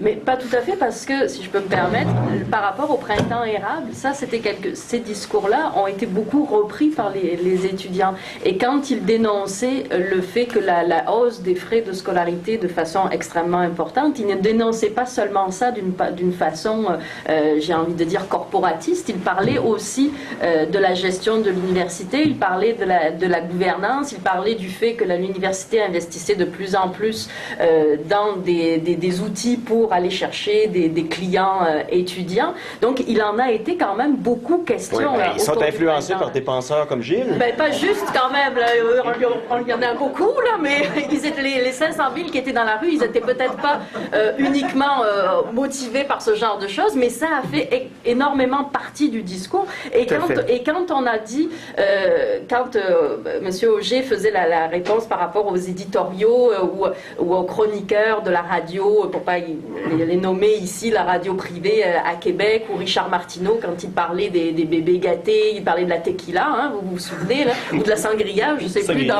sur les terrasses de Montréal, c'était extrêmement réducteur. Et je pense que ce qui s'est passé au Québec ce printemps, c'est quand même un signe très important d'une part de l'électorat. On ne sait pas si ça a une influence ou non sur le vote, ça on le saura peut-être dans quelques mois grâce aux études de M. Gélineau, votre collègue. Mais ce qui est sûr, c'est que ça a remué, je pense, des idéologies qui étaient un peu dormantes depuis longtemps au Québec. 2 points, très brièvement, et sans vouloir monopoliser. Je l'ai dit tantôt dans la présentation, je pense, incontestablement, sur cet axe-là, donc l'axe gauche-droite, la revitalisation du mouvement étudiant, le fait que le mouvement étudiant a exercé le printemps dernier, mais également dans le contexte de la campagne, un poids, et probablement, et on le verra dans le détail aussi, sur le plan de la participation étudiante. Est-ce que c'est de là que viennent les votes qui font en sorte qu'on est passé de 58 à 74? On n'en est pas trop sûr encore, mais je ne pense pas avoir minimiser cette dimension-là des choses. Mais en même temps, quand on regarde les chiffres macro, l'élection de 2012, le résultat des partis ressemble étonnamment au résultat de 2007.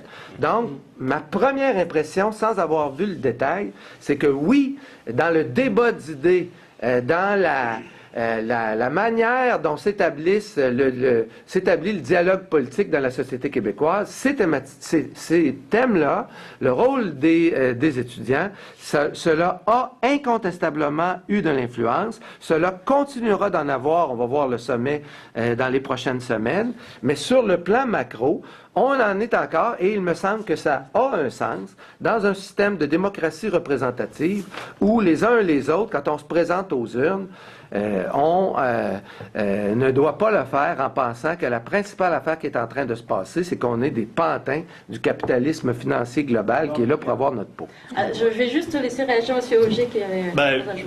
Pour un exemple très concret, pendant les négociations avec le gouvernement, les dernières négociations, on est arrivé à un point où on aurait mis de front en cause la nécessité des frais de scolarité avec le ministre délégué aux Finances, M. Alain Paquet, la ministre de l'Éducation, Mme Courchaine, avec des hauts fonctionnaires à l'éducation et aux finances. On a examiné le plan de financement des universités, puis on est arrivé à la conclusion, tous ensemble, que finalement, hormis la demande d'injecter plus d'argent dans les universités afin d'atteindre un statut de World Class University, il n'y avait pas de planification, puis il n'y avait pas de préparation à l'investissement de telles sommes. Alors, dans le fond... Au ministère ou dans les universités? Il n'y avait pas de préparation au ministère ou dans les universités? Les deux, dans le fond, parce que la planification allait se faire seulement par des contrats de performance, qui est un des gadgets promus par l'OCDE. Et puis, on est arrivé à la conclusion, tous ensemble également, que finalement, la hausse des frais de scolarité se justifiait seulement par elle-même. C'était une position politique qui se justifiait par elle-même, puisque nulle part on établissait des manques, on établissait des besoins à combler, on établissait un nombre X de professeurs ou de bâtiments à construire ou rien. Et à la fin de ce débat-là, Mme Courchaine nous a dit, eh bien, effectivement, on est devant quelque chose qui est purement politique, purement idéologique. c'est une seule représentation de recommandations afin d'atteindre un certain statut, puis s'aligner avec les autres universités mondialement, donc suivre les recommandations de l'OCDE en cette matière, ce qui était d'ailleurs le discours complet de Mme Luce Samoisette de la CREPUC. Monsieur Gagné, vous vouliez... Oui, ou s'il y avait quelqu'un d'autre qui voulait... Faut pas que ça fasse un dialogue à deux. Oui, Simon. pardon, monsieur? Simon? Oui. Mais je pense que ce que vous êtes en train de dire me semble pas vrai, monsieur. Pourquoi? Parce que c'est pas vrai de dire que des membres de l'université d'augmenter ces sources de finances là. C'est pas vrai que cette demande est basée sur rien. C'est ça que vous dites, n'est-ce pas? Je pense que ce qu'il voulait dire, c'est qu'il n'y avait pas de chiffre, qu'il n'y a jamais eu de chiffre qui a été sorti par le gouvernement disant on a besoin de temps pour que les universités avancent. Le recteur de l'Université Laval vient de sortir, il dit qu'avec le manque, avec l'annulation de la hausse des frais de scolarité, son budget, ses prévisions budgétaires sont de 6 millions. Non, je parle au niveau global, au niveau provincial. Parce qu'ils ont budgété le budget en fonction de la hausse. C'est simplement ça. Et si je peux apporter des précisions là-dessus, c'est quand même sur la base des chiffres de la CREPUC, donc des recteurs, que cette hausse a été mise en place. Quand on regarde les documents du gouvernement, du fameux sommet de 2010, il est quand même assez intéressant de voir que l'argumentation est sur la base des affirmations des recteurs, que je ne conteste pas a priori, mais évidemment, on n'a pas d'explication pourquoi le financement, il y en a, mais on ne nous les fournit pas. L'explication pourquoi, par étudiant, c'est 3 000 $ de plus en Ontario, 3 000 $ de moins en Ontario par rapport au Québec. Et ça aussi, c'est dans les documents du gouvernement. Il y a quand même des petites choses qui ne sont pas d'une clarté infinie. Si je peux ajouter sur M. Gagné, moi je pense qu'il est assez évident, puis on l'a drôlement vu dans le cadre qu'il y a quand même, que le pouvoir est et c'est assez fréquent que le pouvoir peut représenter justement la nécessité. Hein? Il l'a fait abondamment, M. Charest, dans cette campagne, c'est-à-dire, et sans que ça soit, je ne veux pas rentrer dans les... Mais c'est sûr que le capital, on l'a senti là, quand même dans ce débat-là. On ne vient pas me dire que c'était absent là, de tout ça. Comme d'ailleurs, c'est pas absent même du débat là qu'on a sur les questions. C'est lucide solidaire, clairement. Oui. Non, il y a du lucide solidaire, tout à fait. Qu'on utilise des termes là-dessus, j'ai pas trop de difficultés, mais c'est sûr qu'il y a eu beaucoup. Puis c'est vrai que le cynisme est un peu lié à ça aussi. Ça vous avez écrit abondamment sur ces questions-là, ou des illusions, ou incompréhension face à l'utilité du politique dans un contexte où l'économique, de toute façon, c'est lui qui mène.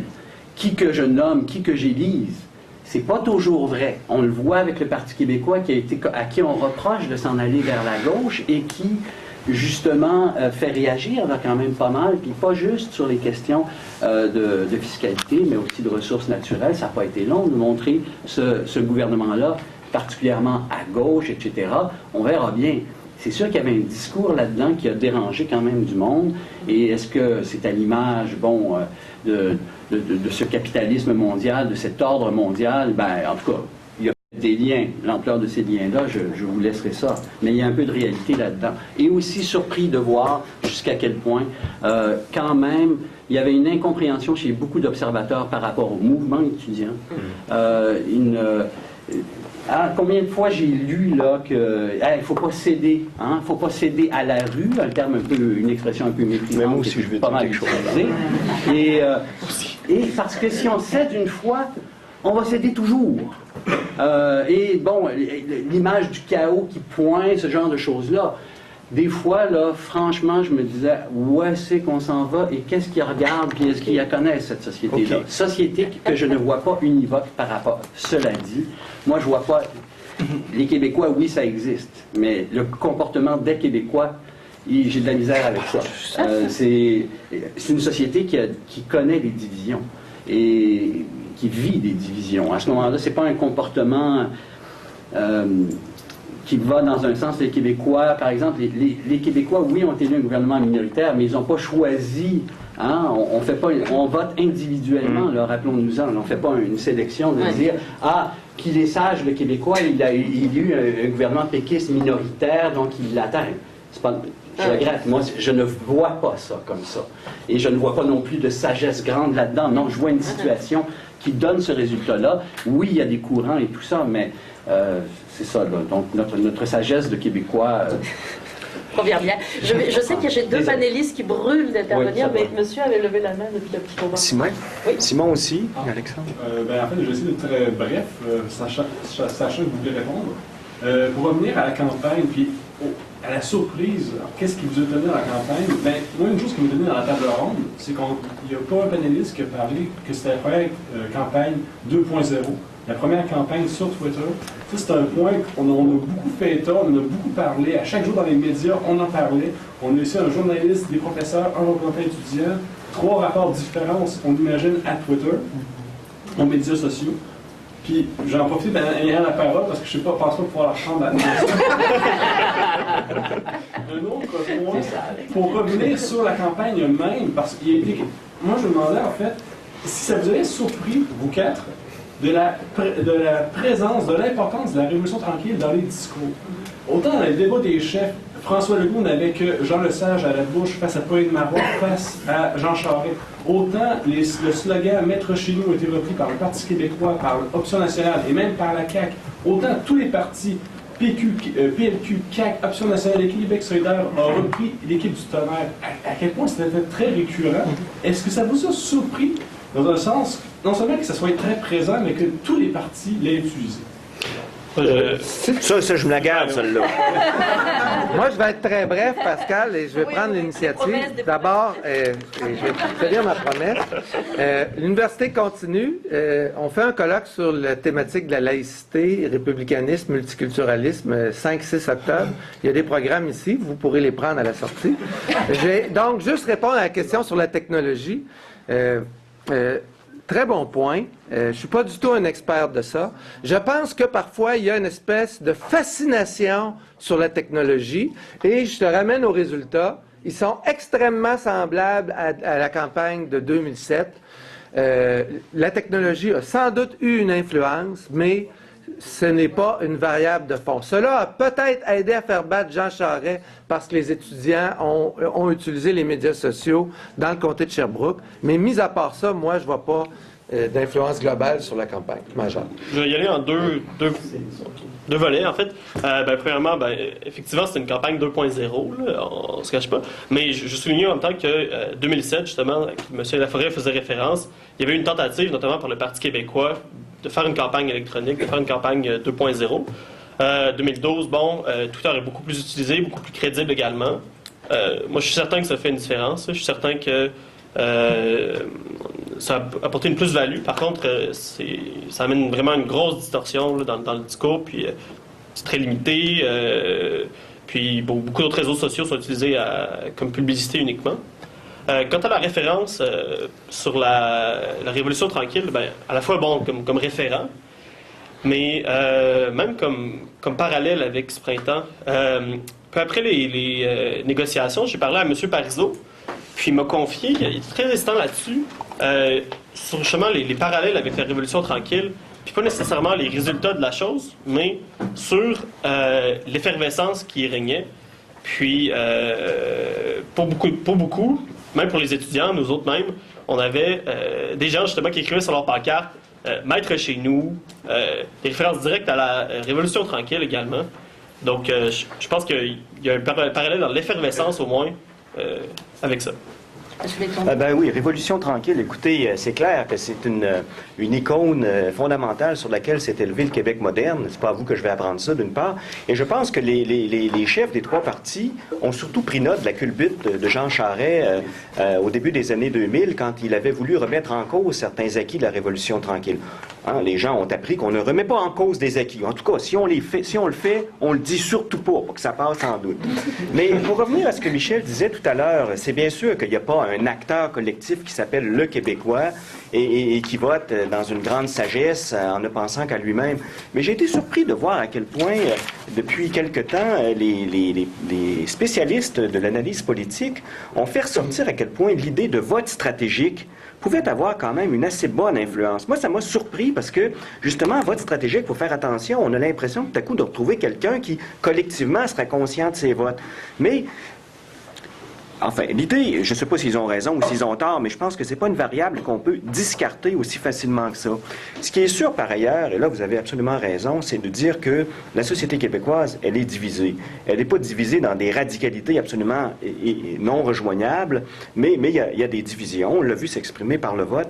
Mais traditionnellement, il y a une bonne portion de la population québécoise qui est variable dans son comportement politique. C'est-à-dire que vous avez, si par exemple on se fie aux dichotomies traditionnelles, des irréductibles fédéralistes, des irréductibles souverainistes, mais entre ces deux groupes-là, vous avez entre, je dirais, entre 50 et 60% de la population, non, peut-être un peu moins, entre 40 et 55% de la population qui est très variable et dont le comportement politique est très difficilement prévisible. Et ce sont ces gens qui, souvent, élisent les gouvernements ou les culbutes.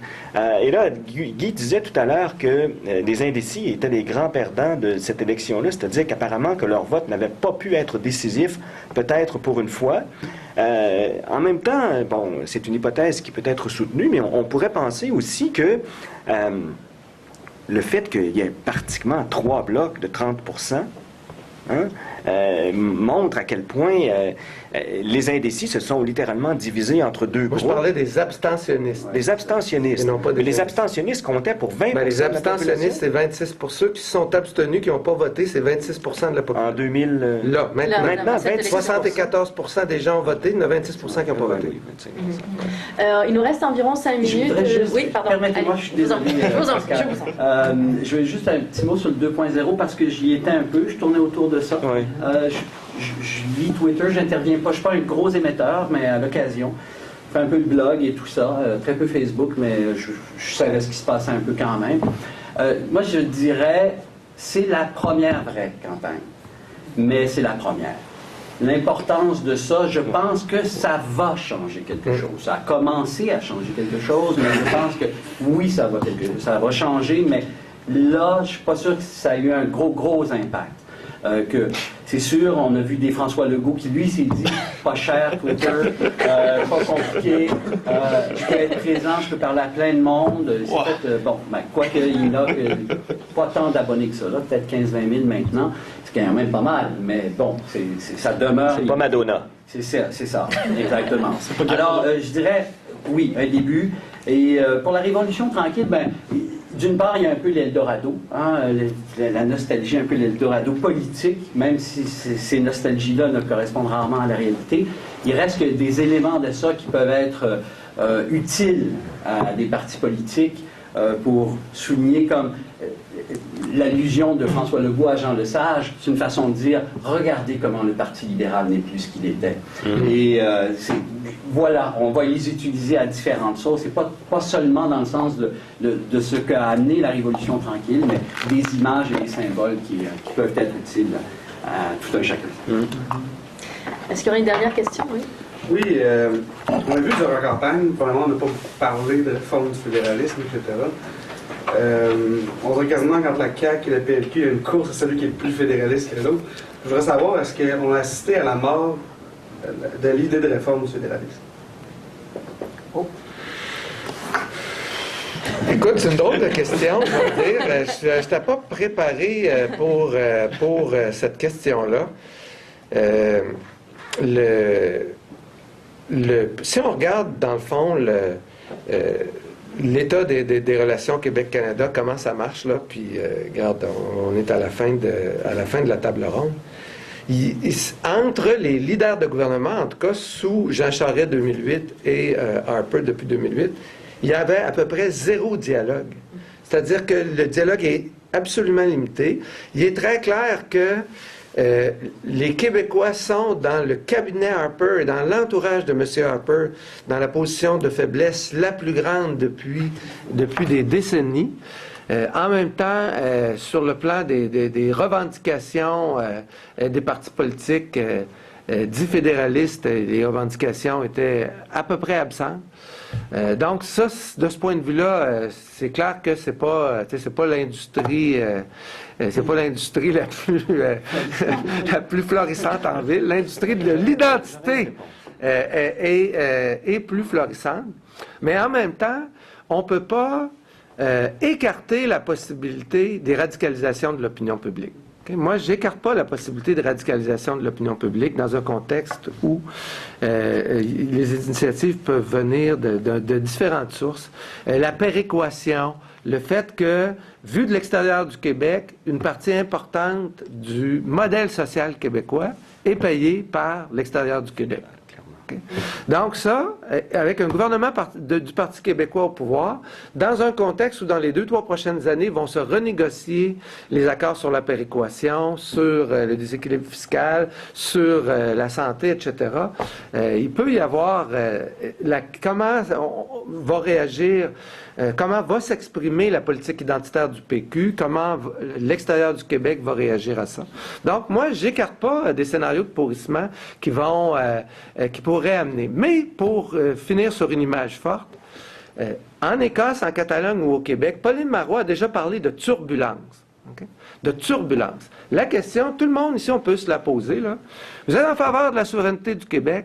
Bon, ça se peut-tu que votre niveau de vie soit réduit de l'ordre de 20 à 30 % dans les 5 ou 10 prochaines années qui suivent la souveraineté?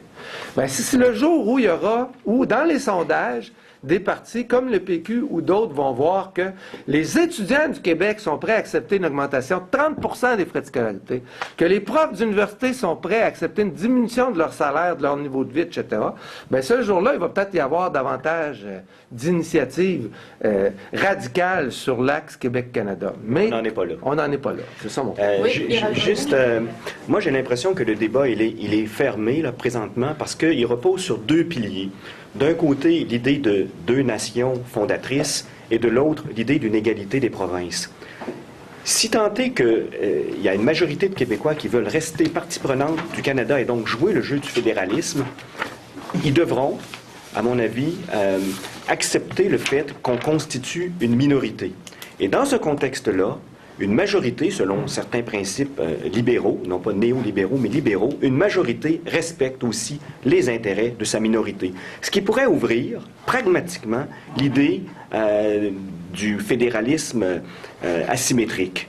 Ce qui, à mon avis, est un lieu encore de réconciliation d'une bonne partie des Québécois, tout au moins, et possiblement, si tant est qu'il y avait des leaders qui s'assumaient effectivement au Canada anglais, d'une partie de la population canadienne également. Sinon, à mon avis, compte tenu de l'évolution de la population du Québec par rapport à l'évolution de la population du Canada, il ne restera d'ici une génération peut-être qu'une seule option politiquement possible pour les Québécois, et ce sera celle de l'indépendance.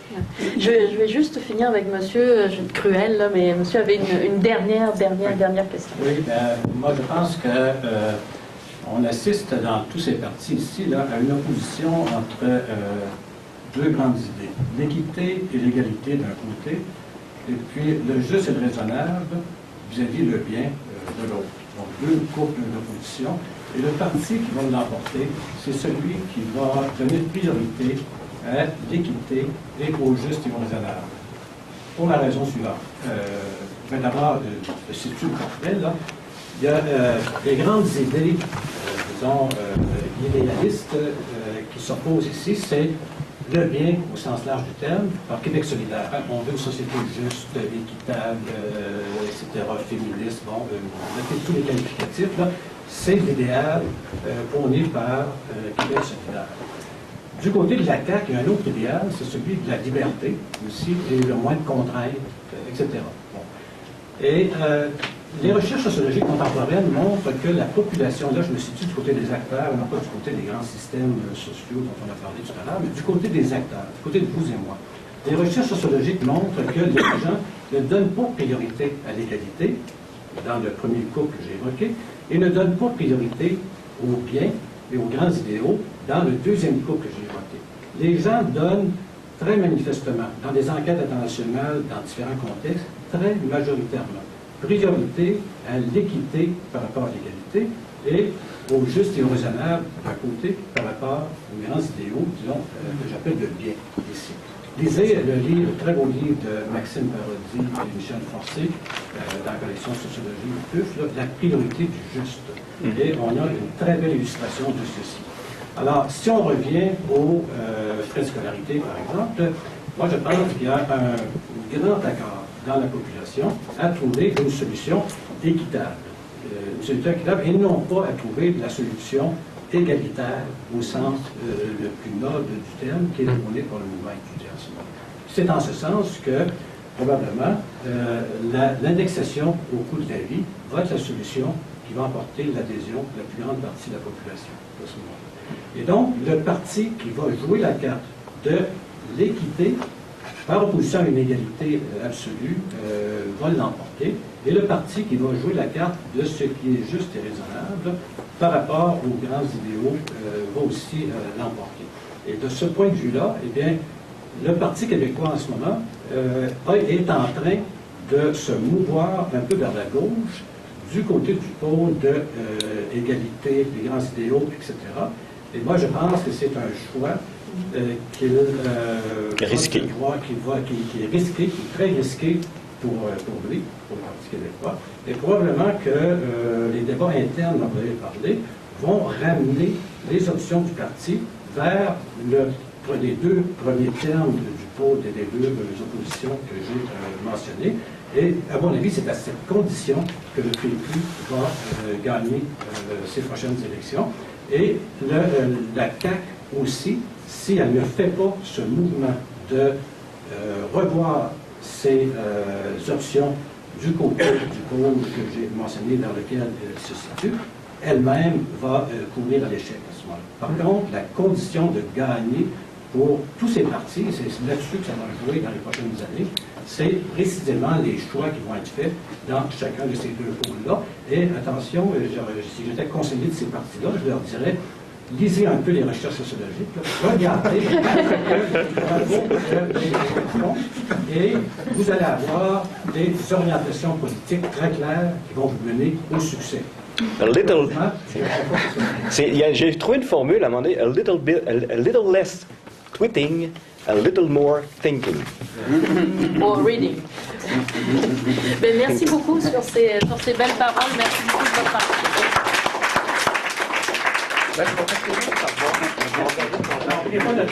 Pas de carte,